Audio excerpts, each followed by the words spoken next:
다윗이 정말 그가 믿음의 모습으로 서 있을 때 보면 세상이 감당할 수 없는 사람인 것을 우린 성경을 통해서 보았습니다.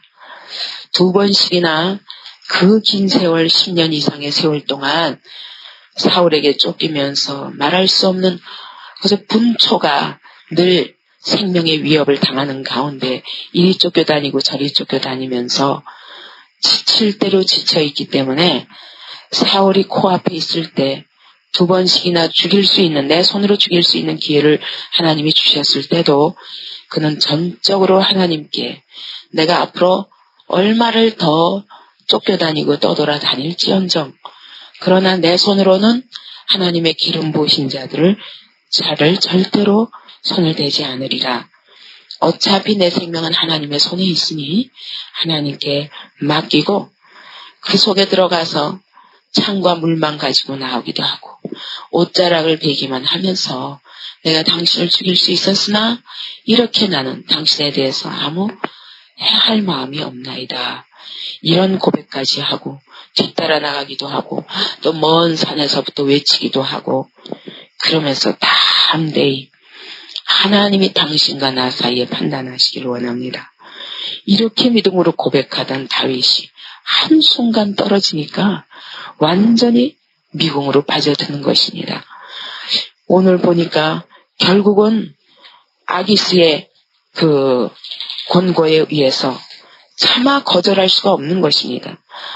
왜냐하면 처음 생각부터가 아기스만이 나의 유일한 피난처라고 생각했기 때문에 계속 아기스의 종로를 달 수밖에 없었고 자기는 거기 있으면서 계속 블레셋 편에 있는 사람들을 쳐서 죽이고 그 전리품을 가지고 아기스에게 와서 줬는데 아기스에게 와서는 거짓말한 것입니다.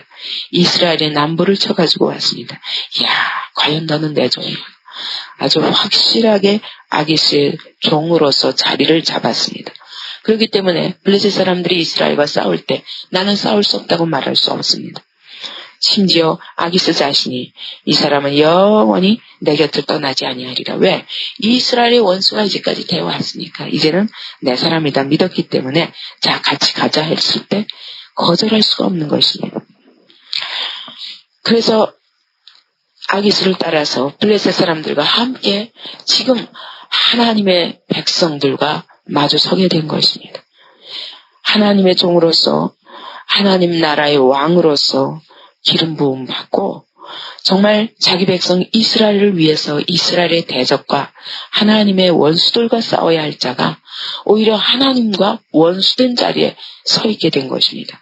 그런데 하나도 거절하지도 않고 이 본문으로 봐서는 그냥 따라가는 것입니다. 무슨 생각을 하고 따라갔을까?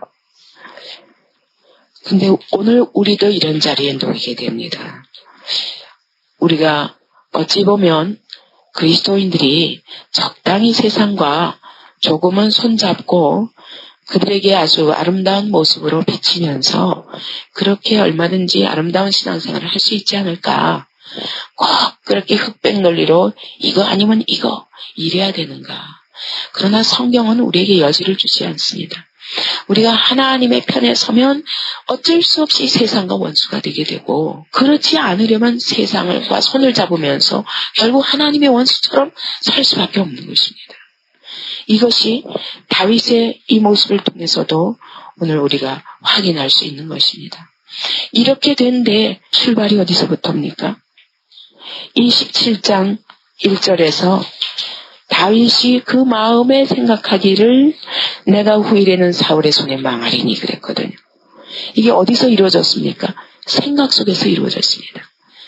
근데 왜 바로 앞에까지 하나님이 내 생명의 주인이시다, 주권자다 이렇게 말하던 다윗이 왜 갑자기 이 생각에 빠졌을까요? 이게 27장 1절에 그 영어로 보면은 to himself 그랬거든요. 자기 자신을 향해서 생각하기 시작하다 보면 이 자리에는 자기 자신을 바라보며 생각하다가 내가 결국 사울의 손에 망하겠구나.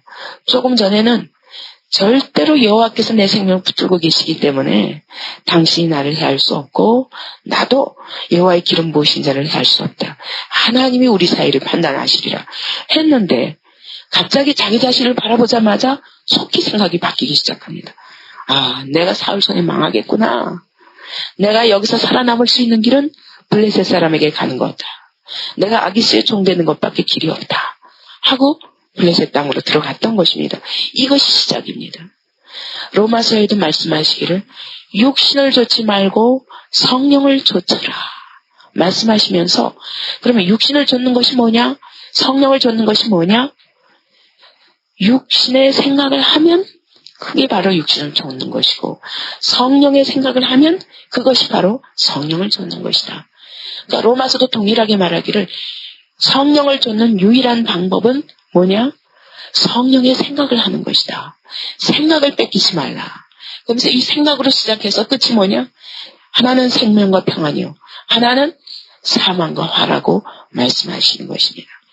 이 하나님 나라의 왕으로 기름 부음 받은 그런 다윗이 드디어 이스라엘과 싸우고 하나님과 싸울 수밖에 없는, 하나님은 이스라엘의 대적과 싸우시겠다고 했는데 이스라엘과 싸우는 자리가 바로 하나님과 싸우는 자리인 것입니다. 이 자리에 놓일 수밖에 없는 것입니다. 우리가 자신을 바라보면 두려움이 생기고, 두려움이 생기면 그 다음엔 자기 방법이 나오는 거예요. 내가 해야지, 하나님이 이것까지 해주시겠느냐. 그러다가 결국 아기스 앞에 굴복하게 되고, 그래서 아기스 앞에 굴복하다 보니까 거짓말을 할 수밖에 없어요. 시글락을 줬는데 거기서부터 먹고 살기 위해서 자꾸 이제 침범하는데, 블레셋 땅을 침범해놓고는 그것 가지고 전리품을 아기스에게 바치면서 이스라엘을 침범했습니다. 이런 거짓말을 시작하다 보니까 오늘 드디어 이 자리까지 온 것입니다. 오늘 그리스도인들이 자신을 바라보고 환경을 바라보면 두려워서 그때부터 자기 방법이 나오게 되면 세상 앞에 굴복하게 됩니다. 굴복하고 그 다음에는 살아남기 위해서 세상과 타협할 수밖에 없습니다. 이 타협이 하나로 그치는 게 아니라 한 번 타협하면 그 다음 타협을 위해서 또 거짓말해야 되고, 그 다음 타협을 위해서 또 거짓말해야 되고, 거짓말이 쌓이면 나중에는 빼도 박도 못하는 것입니다. 그래서 결국 하나님을 대적하는 자리에 놓이게 되고, 세상이 하나님의 교회를 비방하면 거기서 강하게 아닙니다 하고 말하지 못하는 거예요.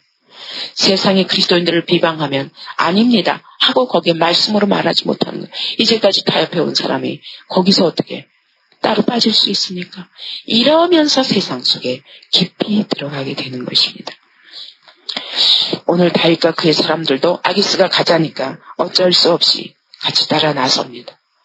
따라 나서면서 다윗이 무슨 생각을 하고 있었을까요, 도무지? 무슨 생각을 하고 따라 나갔을까요? 말할 수 없는 그런 자기 속에 있는 그 갈등과 그 겉에 보이는 행동과 보면은 전혀 다른 사람인 것입니다. 블레셋 사람의 방백들이 가로되 이 히브리 사람들이 무엇을 하려느냐? 왜 이 사람들을 데리고 왔습니까? 이 사람들은 히브리 사람들입니다 하고 아기스 왕에게 대드는 것입니다. 그랬더니 아기스가 이스라엘 왕 사울의 신하 다윗이다. 그렇지만 그가 나와 함께 있은 지 벌써 1년 넉 달이 되는데 처음 망명한 날부터 오늘날까지 내가 그 허물을 보지 못했다. 의심스러운 점을 보지 못했다. 그 얘기는 뭐예요? 철저히 아기스의 종으로 1년 넉 달을 살아온 것입니다.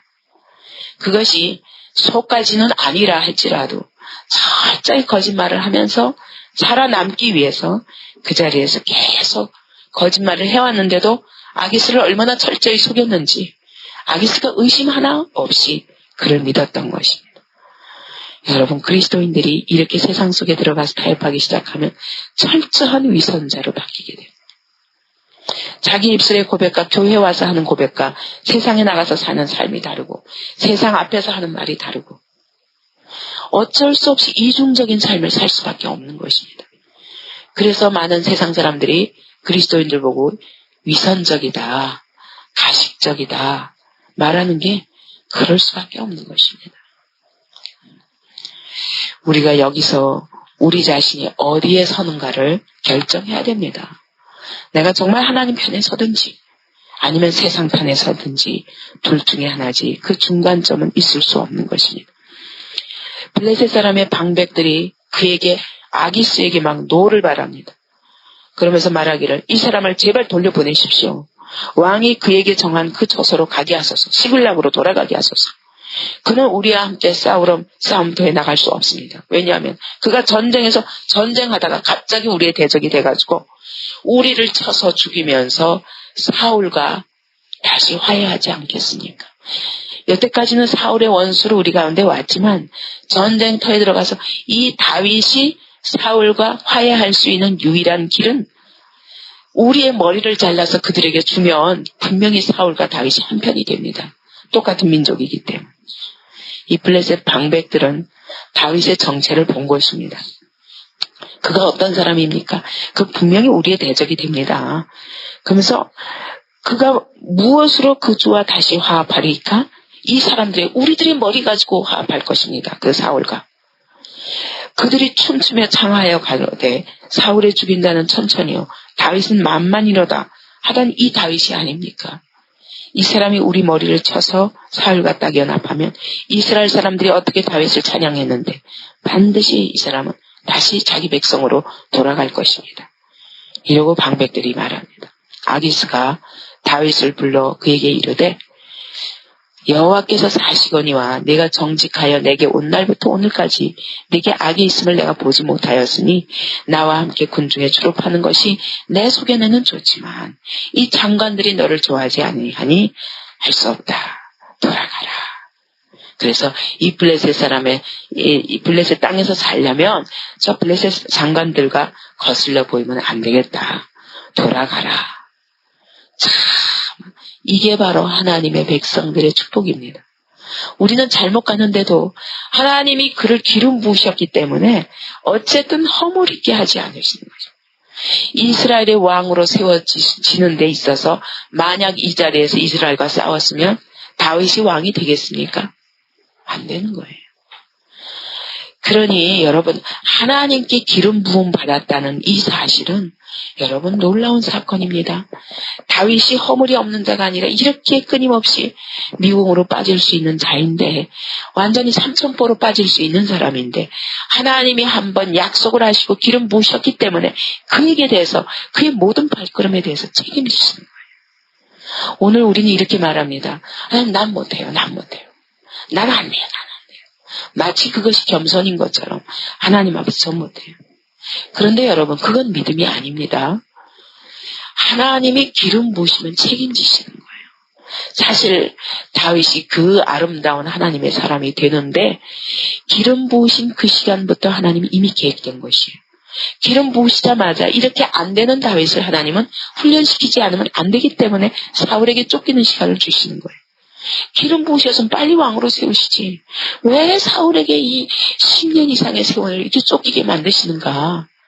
우리는 그렇게 생각하지만 안 되는 다윗을 하나님 기름 부으신 시간부터 기름 부음 받은 자에 합당하도록 하나님이 세워가시기 위해서 환경을 허락하시는 것입니다. 막 몰고 가셔서 다윗을 훈련시키시는 겁니다. 그 속에서 하나님을 의지하도록 사울에게 여러 번 꼬리가 잡히는 시간들이 여러 번 있었습니다. 그런데 하나님이 그때마다 갈라놓으셔서 분리하는 바위라는 그런 장소의 이름을 세울 만큼 분리하는 돌이다. 그렇게 장소의 이름을 세울 수밖에 없을 만큼 하나님은 계속 분리시키시는 거예요. 절대로 사울에게 꼬리 안 잡히게 하시면서 목적은 뭐니? 다윗을 훈련시키시고 사울은 점점 악을 쌓아서 심판받을 수밖에 없는 자리에 이르게 하시는 것입니다. 근데 그런 다윗이 미궁에 빠질 때는 이렇게 놀라운 방법으로 다 건져내시는 거예요.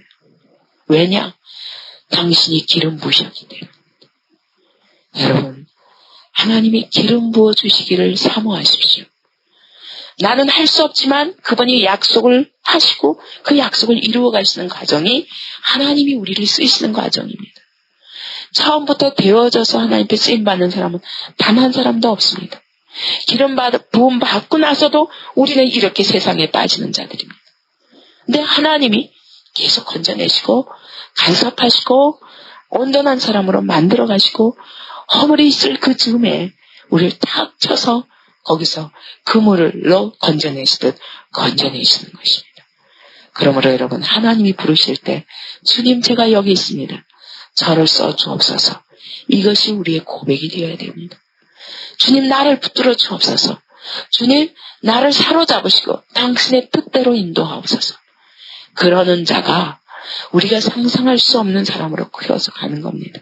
다윗이 한 양치기에 불과했습니다. 그죠? 양떼들을 거느리는 자기 가정에서도 저 말죄로서 사람 취급을 안 할 만큼 거기서 너는 양이나 쳐라. 이런 자리에 있었던 다윗을 하나님이 기름 부으시고 나서 기가 막히게 들어 올리시는 것입니다. 우리가 이것은 안 보고 뭐만 보냐면 아이고 내가 왜 위험해졌지? 응? 하나님이 기름 부어놓고 나를 이렇게 괴롭히시네. 이렇게만 보이는 거예요. 하나님이 기름 부어놓으시고 고난 속에 집어넣으실 때는 거기에 놀라운 이적과 기사가 준비되어 있습니다. 이렇게 해서 하나님과 함께하는 훈련을 시키시는 거예요. 이게 어떤 축복인지를 못 보는 것입니다. 우리가 얼마나 눈이 짧고 생각이 짧고 얼마나 낮은지 그 하나님의 높은 생각과 하나님의 그 높으신 뜻을 도저히 못 보는 것입니다. 하나님이 다윗이 범죄하여 정말 이스라엘 앞에 왕으로 도저히 설 수 없는 그런 위기에 놓였을 때 하나님은 블레셋 방백들의 마음을 움직여서라도 하나님은 절대로 그 자리에 빠질 수 없도록 건져내시는 것입니다. 그랬더니 이 다윗이 하는 말 좀 보세요. 아기스에게 뭐라고 말합니까? 8절에 보니까 내가 무엇을 하였나이까? 내가 당신의 앞에 오늘까지 있는 동안에 당신이 종에게서 무엇을 보셨기에 나로 가서 내 주 왕의 원수와 싸우지 못하게 하시나이까? 여러분 타락해서 어디까지 갑니까? 내 주가 누구예요? 아기스예요. 하나님이 아니라 내 주가 아기스입니다. 그리고 왕의 원수가 누굽니까? 이스라엘이고 하나님이라고요. 근데 하나님을 가리켜서 자기 백성을 가리켜서 왕의 원수라고 말하는 거면서 그것이 바로 내 원수라는 것입니다. 나는 왕의 원수가 싸우겠다는 것입니다. 나는 아기스에게 충성하겠다는 것입니다. 물론 이게 본심이 아니죠. 그렇지만 얼마나 가증합니까? 하나님이 이 말을 들으실 때 다윗을 보실 때 어떻게 안타까우시겠습니까? 세상에 굴복하고 세상이 바로 나의 피난처라고 생각하고 그 앞에서 철저히 입술로라도 종노릇하면서 하나님이 나의 원수요, 이스라엘이 나의 원수다. 왜냐하면 그것이 당신 왕의 원수이기 때문에 이렇게 고백하는 그 입술에 대해서 하나님이 얼마나 서글프시겠습니까? 우리가 이런 자리에 참 잘 놓입니다. 우리가 하나님 편에 서지 않으면 순식간에 이런 자리에 놓이게 됩니다. 이것이 다윗의 영적 타락의 모습이었던 것입니다. 아기스가 다윗에게 대답하여 가로되 네가 내 목전에 하나님의 사자같이, 어떤 번역본에서는 천사같이, 하나님이 나를 도와주시는 것처럼, 아기스가 그렇게 말하는 거예요. 하나님이 다윗을 통해서 나를 도와주시는 것처럼 원수가 이렇게 생각하게 만드는 그런 자리에 다윗이 놓였습니다. 다윗은 말하기를 당신이 내가 1년 4개월 동안 무엇을 했길래, 당신이 뭘 보았길래 내가 어떤 점이 이스라엘의 편처럼 당신의 원수를 나의 원수로 삼는 충성스러운 종이 아니라 어떻게 하면 내가 당신을 거스르는 사람처럼 보였길래, 그러니까 다윗이 1년 4개월 동안 얼마나 철저한 위선자였는지 알 수 있어요. 뭘 봤냐는 거예요. 나는 당신에게 그런 점을 보인 적이 없다. 그렇게 살기 위해서 얼마나 피나는 노력을 했을까요? 얼마나 위선과 가식으로 똘똘똘똘 자기를 감췄길래 그렇게 허물 한번 발견되지 않고 거짓말로 1년 4개월을 철저히 아기스를 속이고 자신을 속이고 하나님을 속이면서 그 자리에 있을 수 있었는가. 얼마나 비참한 자리인지 몰라요. 하나님의 백성이 이런 자리에 놓일 때 가장 무력한 자리인 것입니다. 우리는 그렇게 해서 내가 잘 살아남았다고 생각하는데 하나님 보시기에는 가장 무력한 자리요. 그 자리가 가장 비굴한 자리요. 그 자리가 바로 우리의 타락의 자리인 것입니다. 하나님의 목전에서 하나님의 종같이 살아야 할 자가 아기스의 목전에서 하나님의 종같이 살았다. 이것은 말이 안 되는 소리입니다. 그러나 어쨌든 하나님은 이런 다윗에 대해서 하나님 포기하지 않으시는 것입니다. 포기하지 않고 이 자리에서 다시 일으켜서 아기스의 입술로 그래 너는 시글락으로 돌아가라. 너희는 새벽에 일어나 발거든 곧 떠나라. 아주 이스라엘 앞에 정체를 보이지 않도록 밤중에 이 사건이 일어나고 새벽이 되자마자 빨리 가라는 것입니다. 이것이 하나님의 사랑입니다. 이에 다윗이 자기 사람들로 더불어 일찍이 아침에 일어나서 떠나 블레셋 사람의 땅으로 돌아가고 블레셋 사람은 이스라엘로 돌아가니라. 완전히 여기서 헤어지게 됩니다. 우리가 다윗을 보면 그가 허물 없는 자가 아닙니다. 허물이 많지만 그러나 감사한 것은 하나님의 기름 부으신 자가 허물이 없는 것이 아닙니다. 하나님의 기름 부으신 받은 자가 허물이 있으나 그러나 하나님이 간섭하셔서 그 허물의 열매로 악의 열매로 맺혀지지 않고 선한 열매로 돌이킬 수 있도록 하나님이 모든 발걸음에 간섭하시는 것이 바로 하나님의 기름 부으심 받은 자의 그런 삶인 것입니다. 오늘도 우리가 성령을 받고 성령께서 우리를 붙드시고 사명의 사람으로 만들어 가십니다. 그런데 우리에게 허물이 있지만 하나님이 이 모든 허물에 간섭하셔서 돌이키게 하시는 이것이 바로 기름 부으심 받은 자의 특권이요 축복인 것입니다. 오늘 우리가 내가 어떤 자리에 놓이든지 실망하지 마십시오. 하나님의 약속의 말씀을 붙잡고 그 자리에 다시 서는 순간 하나님 우리를 다시 붙잡아서 정말 하나님의 약속을 이루어갈 하나님 합당한 사람으로 그분이 간섭하시고 붙드시고 인도하신다는 것이 우리의 축복이고 넘어진 자리에서 하나님의 약속을 붙잡고 다시 약속을 의지해서 일어날 수 있는 이것이 우리의 특권이요 축복인 것입니다. 우리에게 소치가 없는 것이 아닙니다. 우리에게 실패가 없는 것이 아닙니다. 그러나 실패가 실패로 끝나지 않게 하시는 그 하나님이 오늘도 내 삶의 발걸음에 간섭하심을 감사하시기 바랍니다.